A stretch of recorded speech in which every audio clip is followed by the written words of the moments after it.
Bonsoir à vous qui êtes connectés sur NC News. Faisons ensemble le point sur l'actu du jour. Au menu de votre JT de ce mardi 27 juillet, les non-indépendantistes iront en ordre dispersé à l'élection du bureau du Congrès, l'Observatoire du numérique publie le baromètre des entreprises 2021 et le grimpeur du caillou Bassam Awem en route pour les JO de Tokyo. J-1 avant l'élection du président et plus rien n'empêche Roch Wamitan de conserver sa présidence. Malgré des heures de discussion, les partis non-indépendantistes ne sont pas parvenus à trouver un accord sur une candidature commune. Le commentaire de Beryl Ziegler.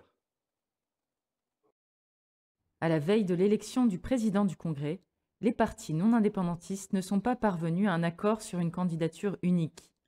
Demain, mercredi, Roch Wamitan sera le candidat des indépendantistes.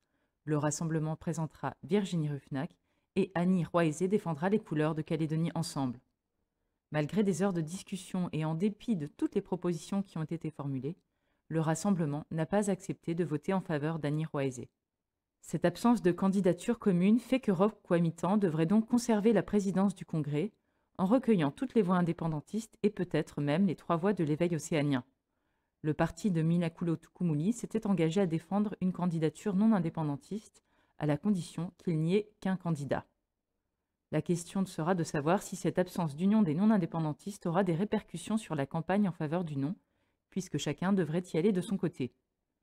L'opinion publique non indépendantiste était pourtant majoritairement en faveur d'une candidature unique qui aurait permis de présenter un front commun face aux indépendantistes à 4 mois seulement du 3e et dernier référendum. Au chapitre Covid, 2 rendez-vous sont à noter pour des vaccinodromes cette semaine en province sud. Le 30 juillet à la salle Omnisport de Boulary et le 31 juillet à l'université. L'Observatoire du numérique a rendu public les résultats de son enquête Baromètre des entreprises 2021. Cela faisait 10 ans qu'une telle étude n'avait pas été menée. Reportage d'Adrien Monroux. En Nouvelle-Calédonie, tous secteurs confondus, les entreprises prennent aujourd'hui le virage de la digitalisation. Une évolution progressive mise en perspective par l'Observatoire du numérique à travers son baromètre 2021.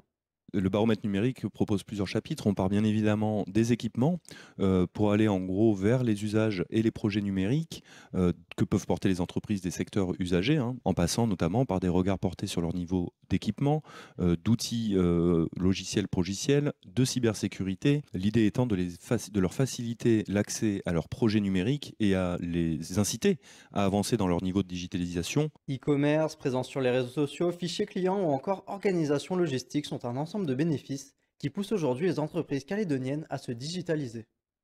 On a comme une clientèle de base et on est encore peu présent sur les réseaux, mais on est conscient qu'un site internet peut aider à justement élargir la clientèle sur le réseau du territoire. On est quand même sur un endroit très spécifique de Nouméa. C'est pas tout le monde qui peut venir en ville tout le temps. On cherche à avoir un site internet justement pour que les gens soient plus au courant de nos produits. Effectivement, à chaque fois qu'il y a une nouveauté, on la poste sur Facebook. On a aussi un logiciel qui nous permet de contacter nos clients par mail. On a une liste de diffusion de près de 1000 personnes maintenant. On essaie de faire le lien avec notre site internet aussi, qui est un catalogue en ligne de tout ce qu'on a en librairie. On se rend compte que c'est devenu incontournable en fait. Un réel retour sur investissement pour la plupart des entreprises pour qui le digital est aujourd'hui un outil fondamental, même si une entreprise sur 2 n'est pas encore équipée en matière de numérique en Calédonie. C'est un rendez-vous à ne pas manquer. Le salon Saveurs et Traditions ouvrira ses portes à la Maison des Artisans de jeudi à dimanche. L'objectif, mettre en valeur la gastronomie de notre terroir. L'occasion de faire le plein de produits locaux. Parmi nos 4 cagous présents aux Jeux Olympiques de Tokyo, le grimpeur Bassam Awem rentrera en lice dans une semaine pile. Le point avec Titouan Moelle. Si presque tous nos meilleurs athlètes quittent le caillou pour partir s'entraîner à l'étranger, c'est l'inverse qu'a fait le grimpeur français Bassam Awem.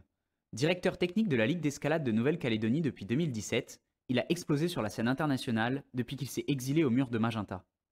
Qualifié pour la première épreuve olympique d'escalade de l'histoire aux côtés de son petit frère Michael, le spécialiste de la vitesse devra faire preuve de polyvalence au pays du soleil levant, où les 3 disciplines de l'escalade seront rassemblées en un format combiné.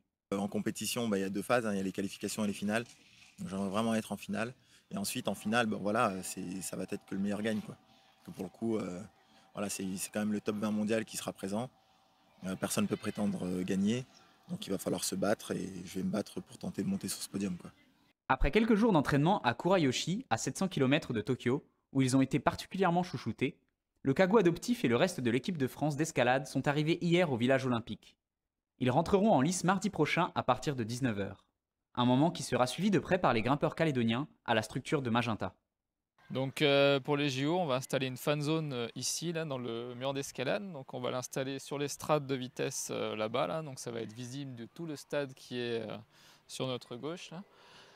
Et donc tout le monde est le bienvenu pour le soutenir et le voir. Les finales se dérouleront quant à elles jeudi 5 août à partir de 19 h 30.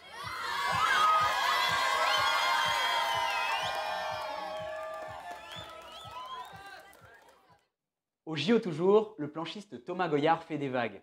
À mi-chemin de la phase de qualification, il pointe actuellement à la 4e place du classement général grâce à 2 manches remportées hier.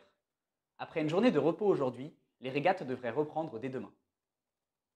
Merci de nous avoir suivis et à demain pour votre rendez-vous JT.